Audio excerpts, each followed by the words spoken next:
Good afternoon, everybody. Thank you for being here today and for my lecture recital. My name is Yuji Jones, and this is my one of the final projects that I have for my degree. So to the musicians, to the students, committee members, audience members, thank you very much for being here. And we'll get started. So Ida Gutkovsky was born in 1933 in Calais, France. She's a French composer, and her father was a violinist, Jacques Gutkovsky, of the renowned Lohengut Quartet, and her mother also played the violin. Her brother Ivar played piano, and sister Nell violin, and they were all accomplished musicians. And Ida began composing at the ripe young age of 8.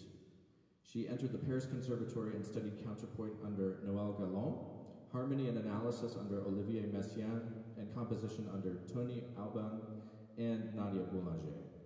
Showing promise as a young, gifted composer, she entered compositions in numerous contests and won many awards of distinction, some that you see here, but there were even more on top of that. Through Messiaen's tutelage especially, Gutkovsky showed a pronounced interest in his techniques of composition through mode usage and additive meter. Both of those we'll actually see today. And featuring lyrical melodic ideas, her compositions range from pensive and introspective to brilliant and virtuosic. She boasts a wide and extensive catalog of works that include chamber works, symphonic works, soloists with piano, as well as large ensemble accompaniment, and even 2 operas and 2 ballets. And Nadia Boulanger especially was also quite influential to Gutkovsky's style.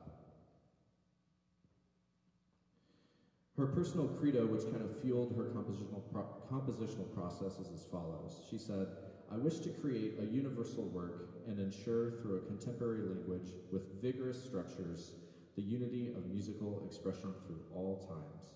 And I do believe personally that this piece that you're going to hear today does embody that credo. So a little bit about Poème de Feu. It was composed in 1980. And it deals with the creation of fire. And so this program note is from Madame Gutkovsky herself. She says, "Ever since the beginning of man, fire has been particularly revered. Legends on its origin abound, each one conferring upon it a sacred feature.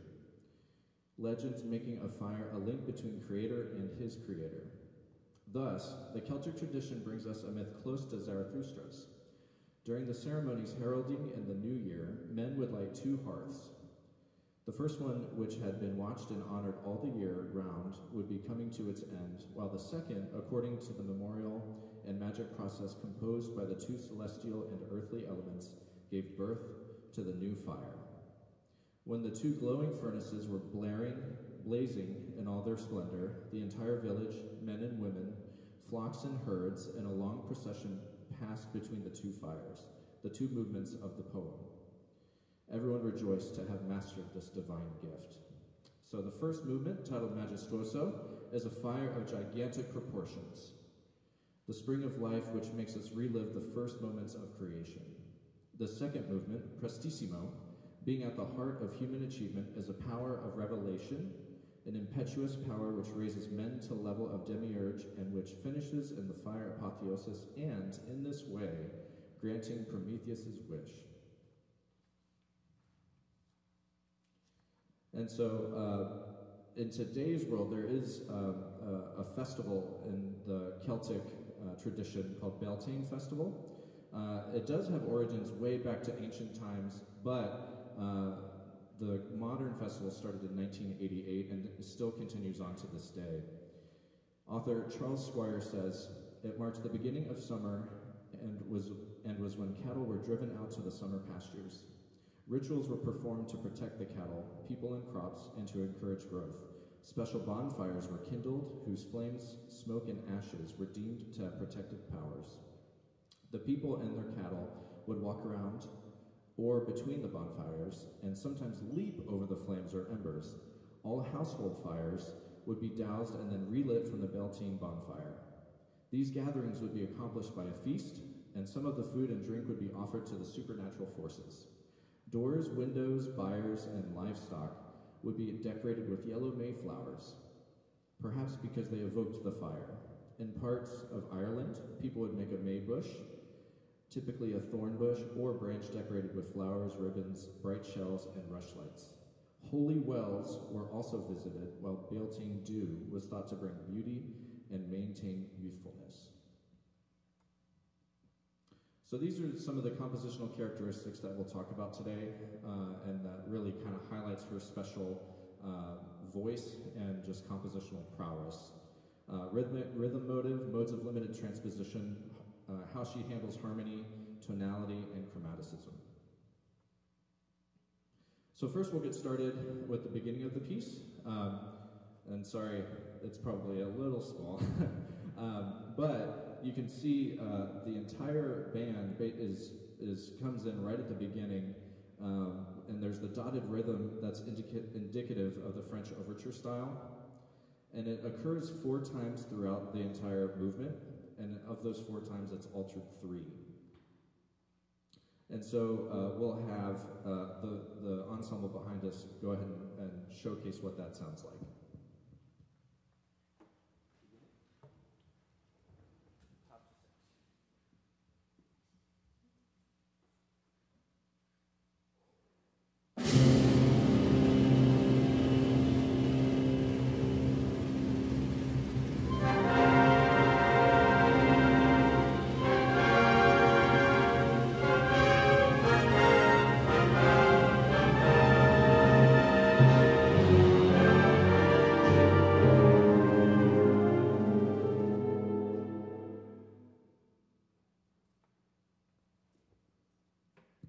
So right off the bat, she is not holding back, yeah, it's just a lot of power and a lot of sound right at the get-go, which is cool. And so then we have that dotted rhythm. Not only does she have that specific type 4 or 5 times, but then she augments and layers it, and so that kind of transforms this rhythmic motive, and it creates more dissonance while harkening back to the main theme. It also occurs in movement 2 as well, so then it ties that second movement to this movement. So we're going to break down a little bit how it's presented. So group 1 is altos and tenor sax. This is letter E, please, letter E.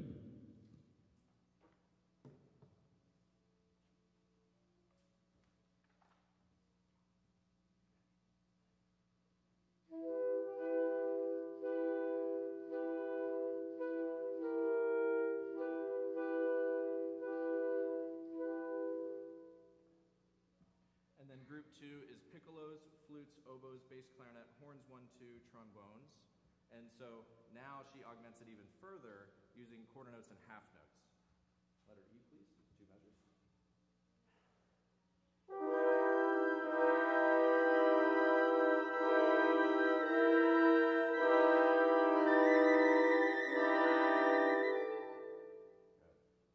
And then so when we combine these 2 types of augmentations, you feel this forward motion happening, and this is before we even introduce the actual melody. Combine.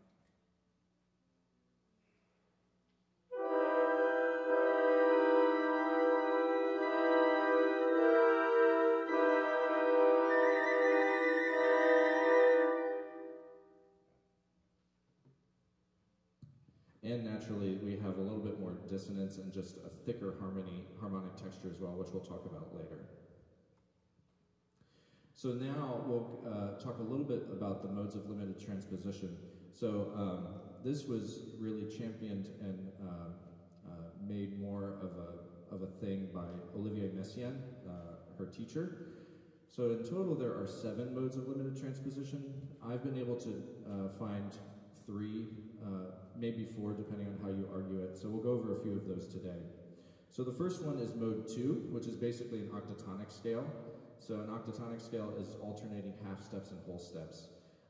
And so I'll have the bass voices, if they could model that for us.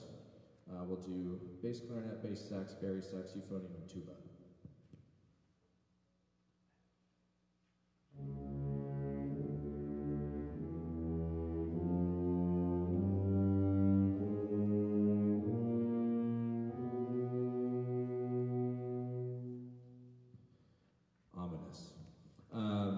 in this example, she uses it more in a melodic function, and she uses just those bass voices in particular, and that's another kind of feature of Gutkowski's style, featuring the bass not only as just accompaniment, but as the melodic voice.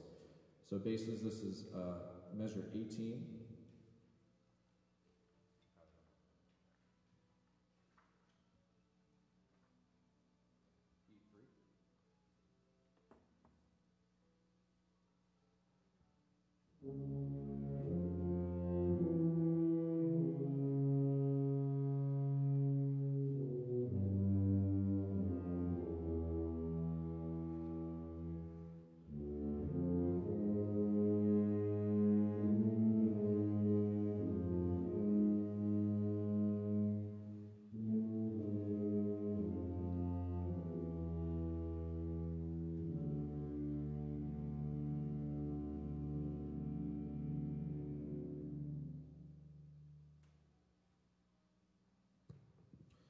And then, at measure 18, beat 5, 5 after B, we have those.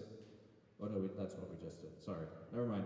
But yeah, so it has the ominous and mysterious atmosphere, melodic bass, and just something that is unique about this part of the movement.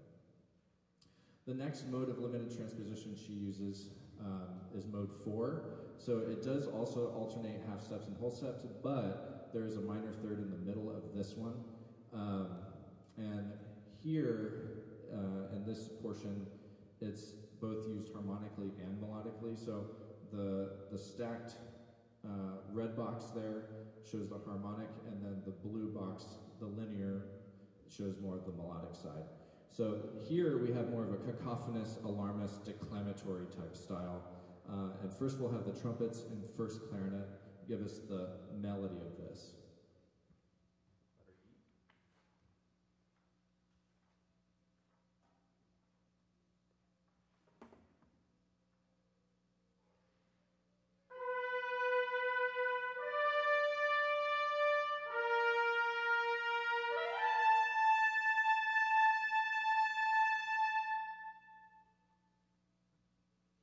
The harmonic side, same measures.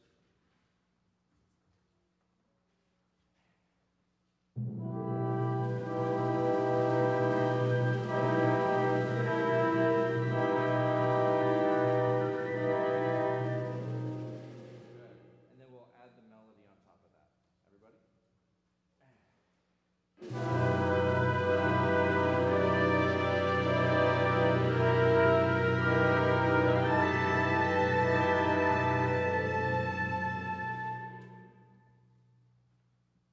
And so this is that same excerpt that we heard before that has that rhythmic propulsion with the rhythmic motive. So now that we add the pitches of the melody there, we can see how it's constructed within that mode function there. The next mode of limited transposition that we have, this is towards the end of the piece in movement 2, and mode 1. So this is just a whole tone scale, but like any great French composer, she really makes her use of it. And with this, it has a driving anticipation and power.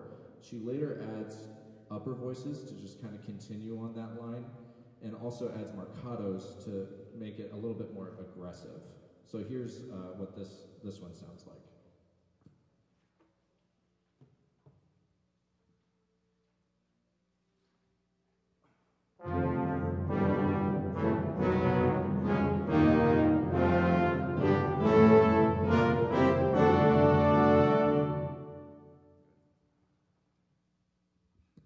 And this is more of just a melodic function here.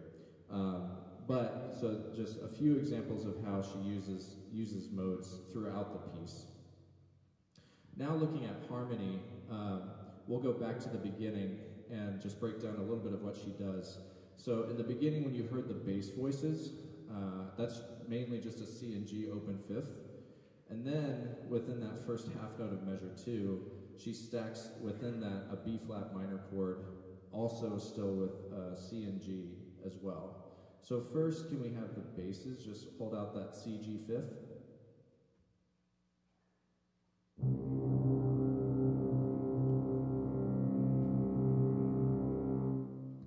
So it has that really nice open quality, almost kind of Beethovenian a little bit, like his Ninth Symphony, how that starts. And so that kind of allows for just the space to be filled up through the thicker harmonies.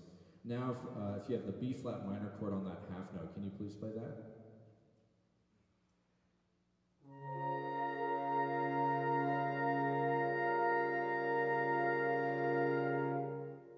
So she's kind of deceiving our harmonic expectations a little bit, having that open fifth and then going straight into a B flat minor chord. So now we'll put those two together, just two measures ensemble.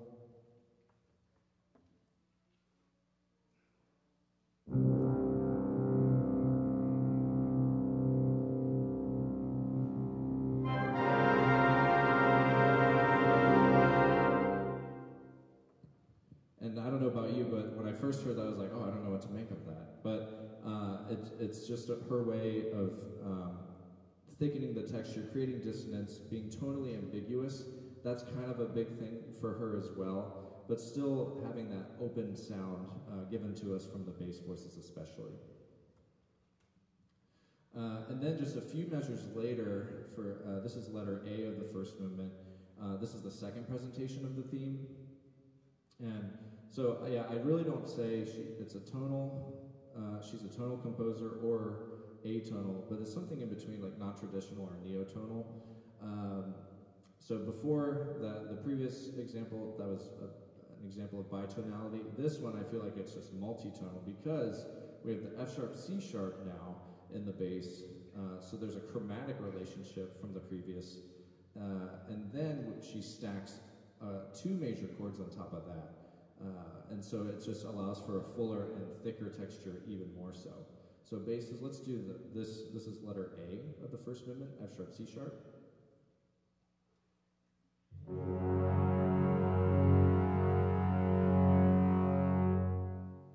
And you'll also notice that this is a bit lower of a register, so it kind of adds a little bit more depth to the sound.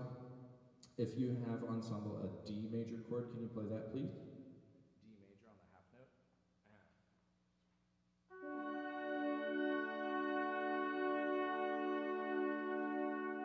And then E major, E major. Okay.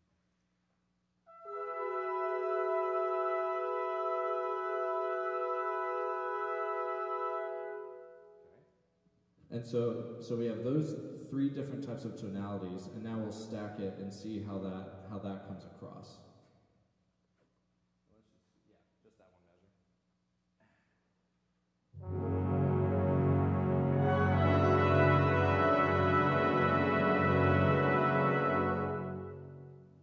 So she's slowly just thickening the musical sauce here and just making more dense harmonic material.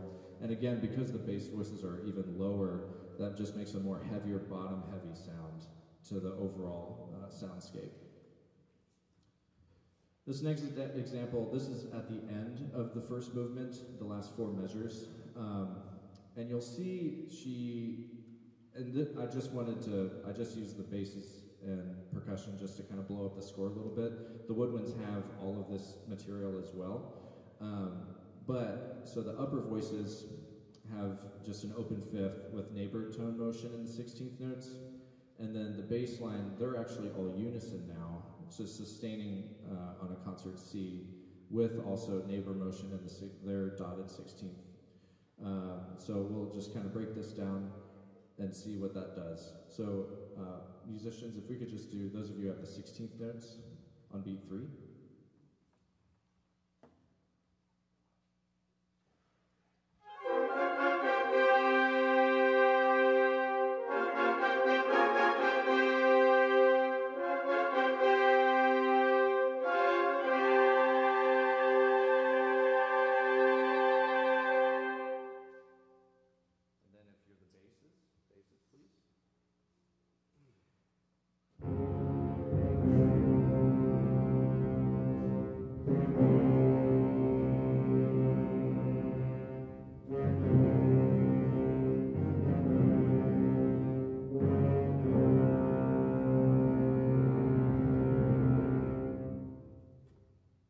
So by and large, when you isolate it, it's nothing like truly spectacular. It's just these big sounds happening at the same time.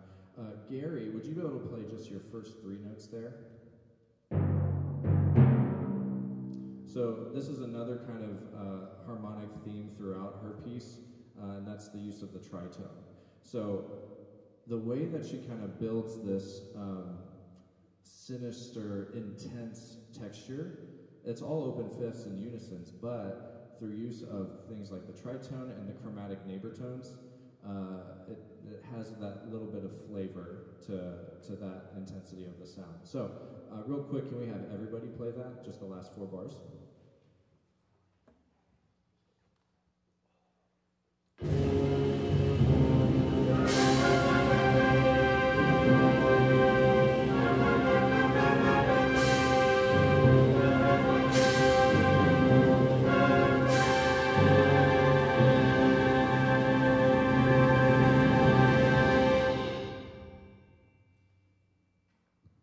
And so what this does is it kind of has the listener going, oh, I don't really know what type of mood that is necessarily, and it also kind of opens up some interpretation for the preceding or the subsequent second movement as well. So speaking of the second movement, we actually do have some moments of more tonality and not just all dissonance all the time. So this first theme, it's the Dolce theme. This is letter C of movement 2, and it's featured not only in the upper woodwinds, but also bass clarinet and bari sax. So we kind of have this really cool depth to the sound. And the Dolce theme is presented more so in E major. So let's play a little bit of that.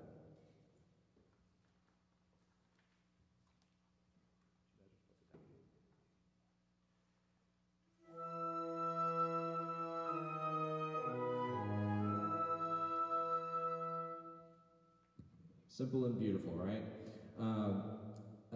But then in the accompaniment especially, she gives us the C sharp minor emphasis. So celeste and horns, can you just hold out your first note there, please?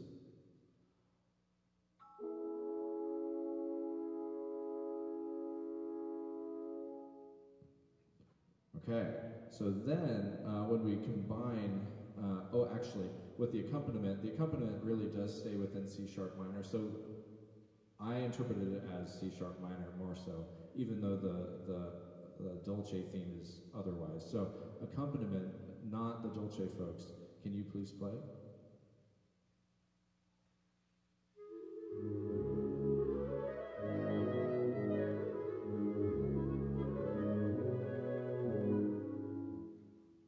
Yeah. So it's very different already from what we've heard in the first movement. But now I'll add the melody back in, and just it kind of gives you that harmonic ambiguity once again.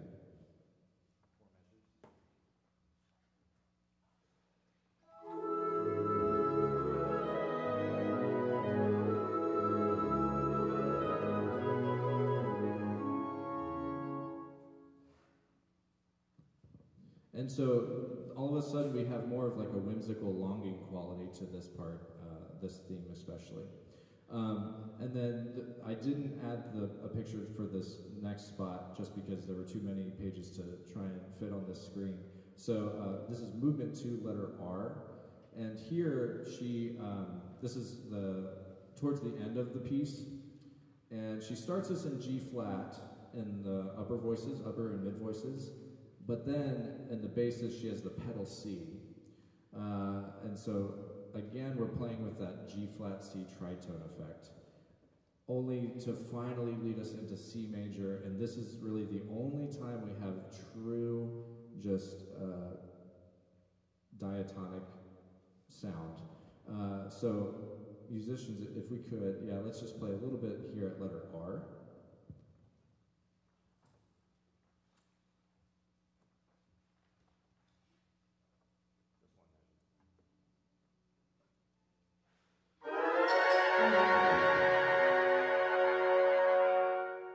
So just G flat, and then basses.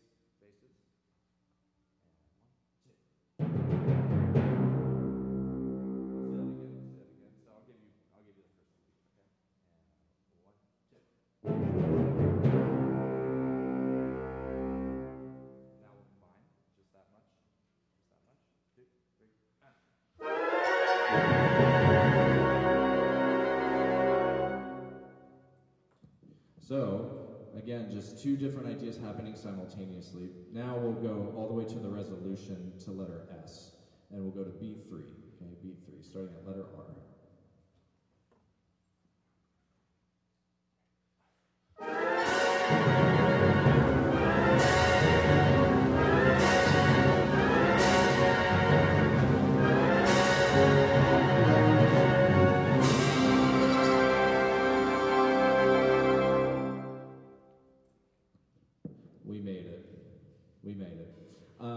So what that does is it highlights that tritone relationship again, and then really all she does is there's still G flat happening right before that resolution.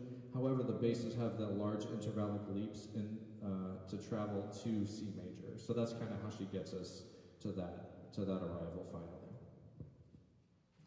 So a little bit about the form. So with the first movement, it's through composed. And just in between each of the A themes, there's several episodes that happen. So again, the main theme that she only uses one, and she doesn't really develop it too much. She just kind of represents it. So it's that raging fire theme, heavy use of dissonance and bitonality. In terms of orchestration, as you've heard and have seen, major use of block chords, woodwind color, and bass melody. So we highlighted the bass melody and the block chords. I'd like to highlight a little bit of the woodwind color she uses. Players, this is 5 after H in movement 1.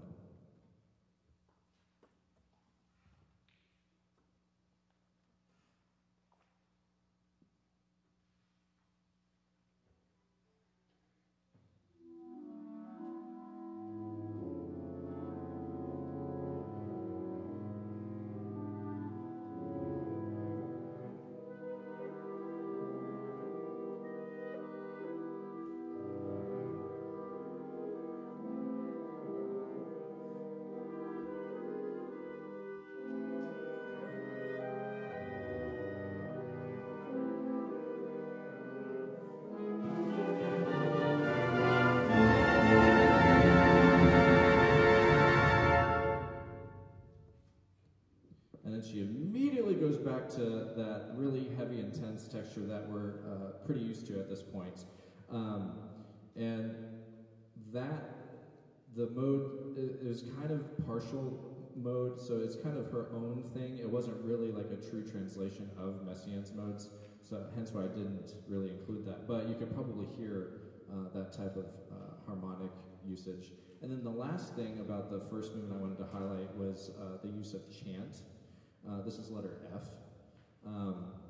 This is another kind of feature of hers, and what it does is, especially for the subject matter of this piece, kind of gives us that ancient quality to it, and yeah, it's kind of haunting too. So we'll just play a little bit of that, the chant motive or idea for you.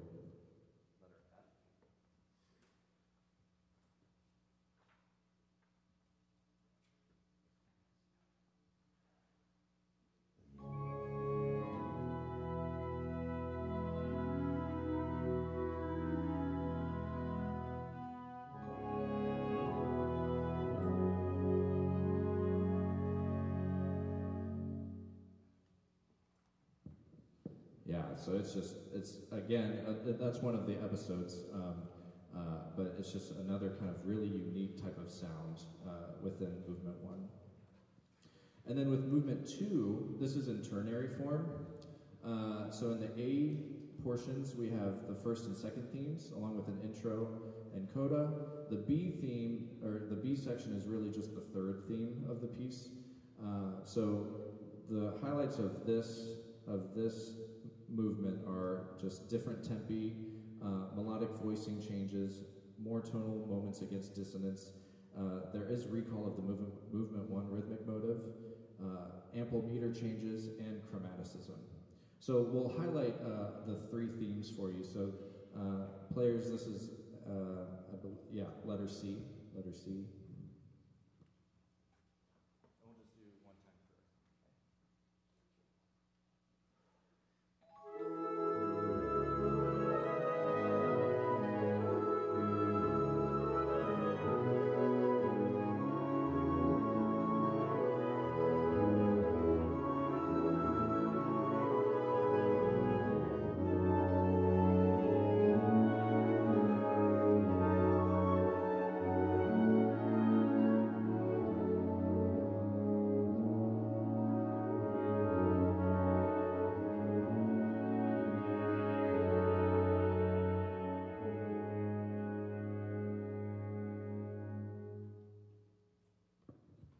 you'll hear that that's repeated. There's two presentations of that, and so it's repeated both times. So we get to kind of have our ears cleansed a little bit from the dissonance with that theme. It's just, I use the term whimsical. The second theme is more rhythmic and just has power behind it.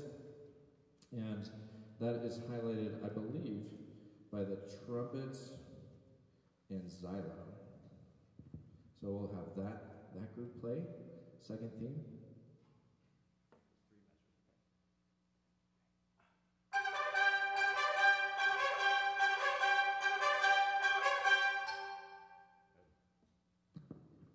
The thing is, when that's happening, everybody else is also playing. So see if you can still hear that with the rest of the ensemble playing.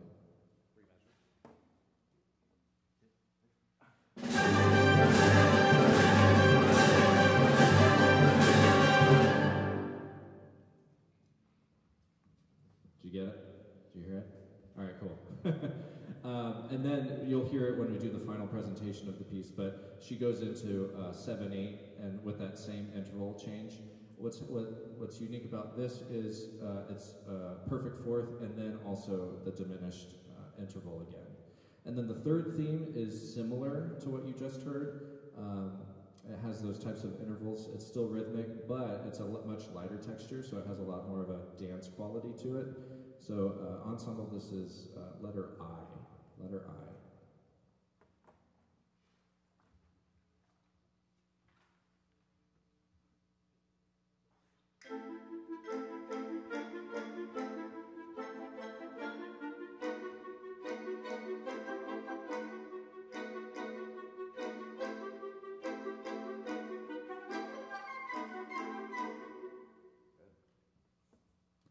And so we have those intervals again, but in a much different presentation. And then I did want to highlight one other special moment, since we have a little bit of time. So you can hear elements of Debussy, you can definitely hear Messiaen. Another French composer that she borrowed from is Arthur Honegger, who was part of Les Six, as many of you probably know. And the compositional devices that Honegger uses, Gajkowski also does in this moment that we'll highlight here, but we have built-in rhythmic slowing down, so it starts with quarter notes and then triplet half notes and then half notes to whole notes to basically a fermata. And then the intentional use of certain colors, especially the percussion.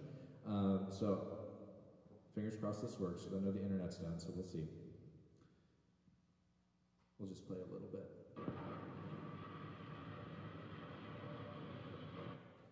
Oh no! Okay, that's fine.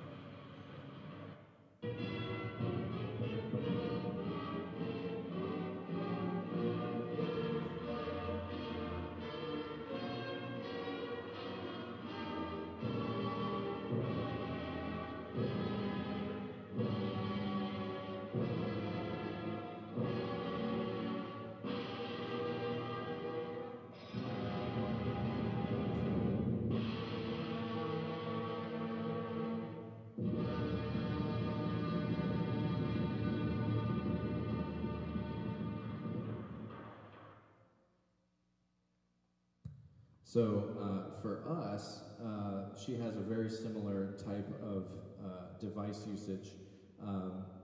Ensemble will start at letter K, but 3 measures before, so where it says allargando.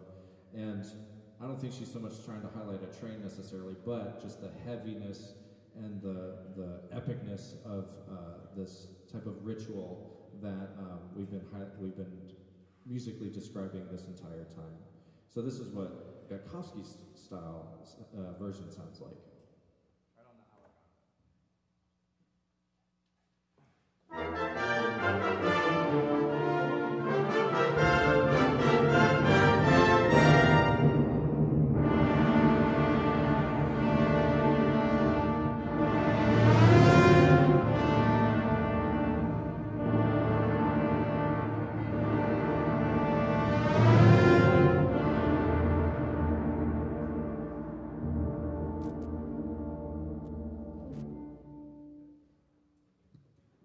So yeah, that's something that it's just a really cool type of comparison made.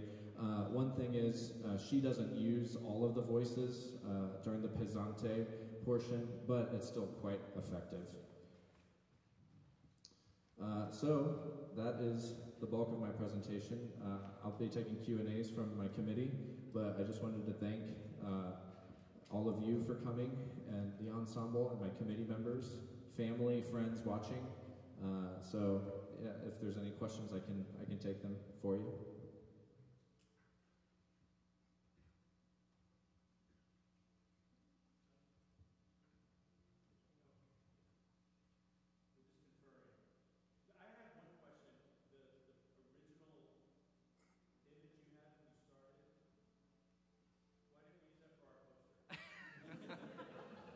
Yeah, I'm sorry.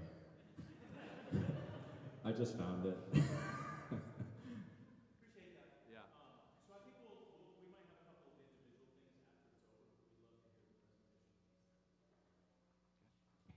Thank you very much. And so without further ado, we'll take another tuning note, and then we'll play the piece for you.